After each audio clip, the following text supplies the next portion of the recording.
Thank you, Edgar.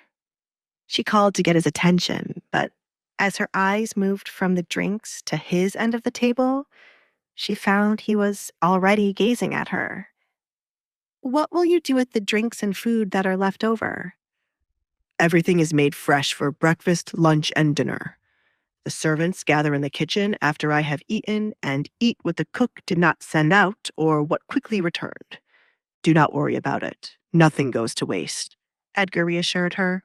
The reason I do not place the food on the table and have it served to us, then sent back to the kitchen right away, is so servants can eat it warm. It would be horrible to make them wait for cold food. It would be like they are eating our scraps. That is nice of you. Outside of you teasing others, I am once again failing to see why you are called a monster or demon, Edgar. You get rid of the bad people and do nice things for others. Perhaps there is a side to you that I have never seen yet.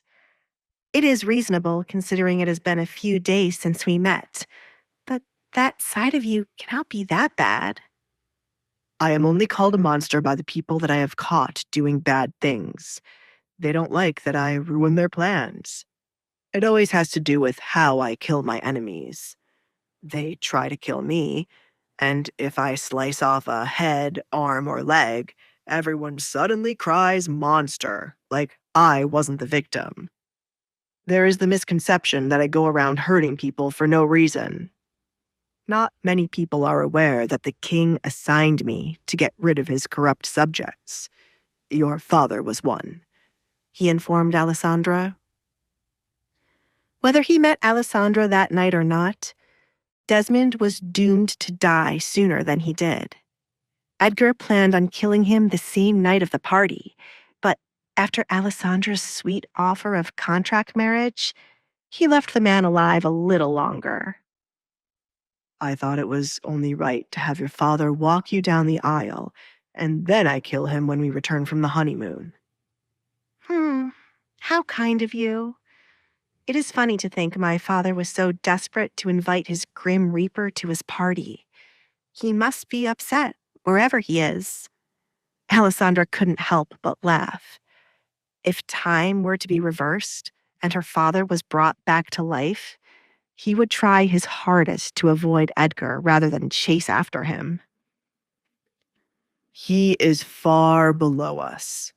Where else could a man like him have gone? When my time in this world ends, I will find your father and scare the hell out of him. Make him think he's about to die twice. Edgar grinned as he imagined how terrified the Baron would be. Alessandra didn't like how Edgar so confidently said that he would end up down there. Why wouldn't you end up in the clouds? Do you really think the angels would want me up there with them? Alessandra tilted her head, slightly confused, as she did not understand why this was his reasoning. If that is what you think. Young master, the papers are out. It appears your marriage has made the front page. Someone from the church gave a tip that they saw you enter the church with a young woman to be wed in the middle of the night.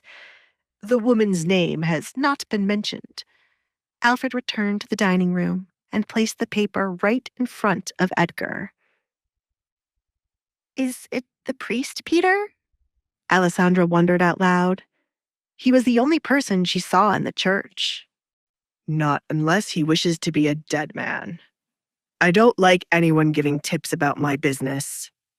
I will pay him a visit to find out. Edgar replied.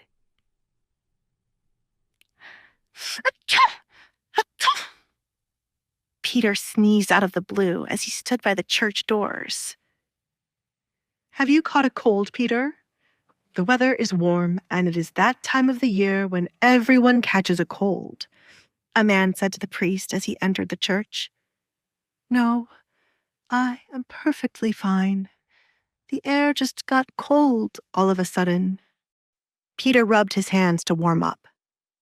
There must be a storm coming to Lockwood. Hey, I'm Alessandra. If you're wondering what happens next, download the Pocket FM app now and listen to the exciting episodes of The Duke's Masked Bride.